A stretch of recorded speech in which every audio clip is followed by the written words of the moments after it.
mga boss, dito tayo sa Manila. 6 p.m. na. Yan. Pero kailangan lumipat. Sakay tayo ng bus papuntang departure area. Yan yung bus. Yan po dito sa City Pacific. Alis tayo ng 4:30. 6 p.m. na tayo lumapag dito sa Manila.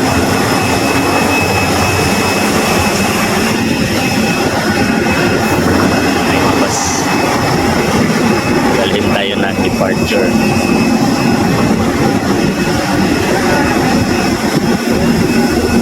Let's go. Arrival hall. Mga boss, dinala tayo dito. At malayo pa ilalakad rin natin. Arrival. Arrival. Transfer.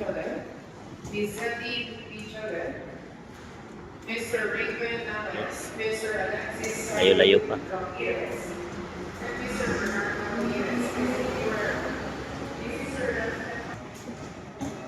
Arrival transfer. Dito, sakay tayo ulit ng elevator.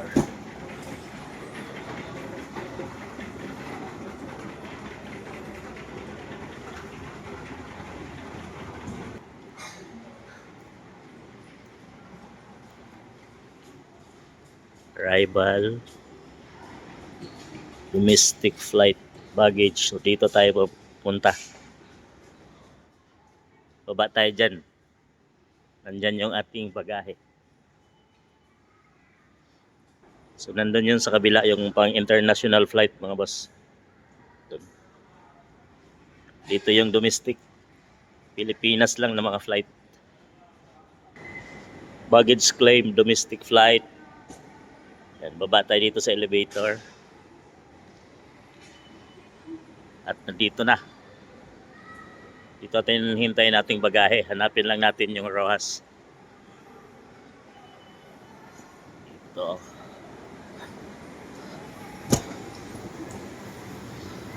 Yan. So, dito na mga boss.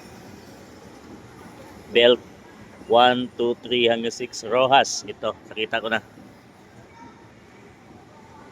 Ito yung ano natin. 5J358 ROAS. So dito natin hintayin yung ating baggage.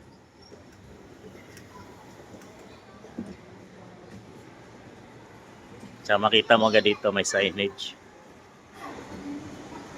Yan, 5J358 ROAS. Belt 6. So belt 6 ito. So makita mo naman, di ka maliligaw. Ito yung ROAS. 5J358 ROAS. So wala pa mga boss. Hanap muna tayo ng pushcart. So dito pushcart, kuha tayo. Para sa ating baggage.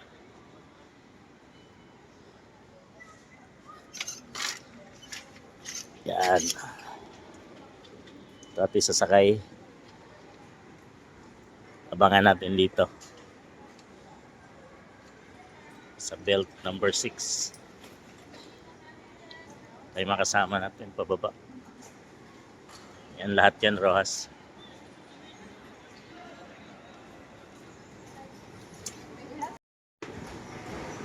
Ito mga boss. May CCTV kung paano, may screen. Paano nilagay nila yung ating mga bagahe. So makikita natin kung tinatapon ba nila. Yan na. Ito na siya.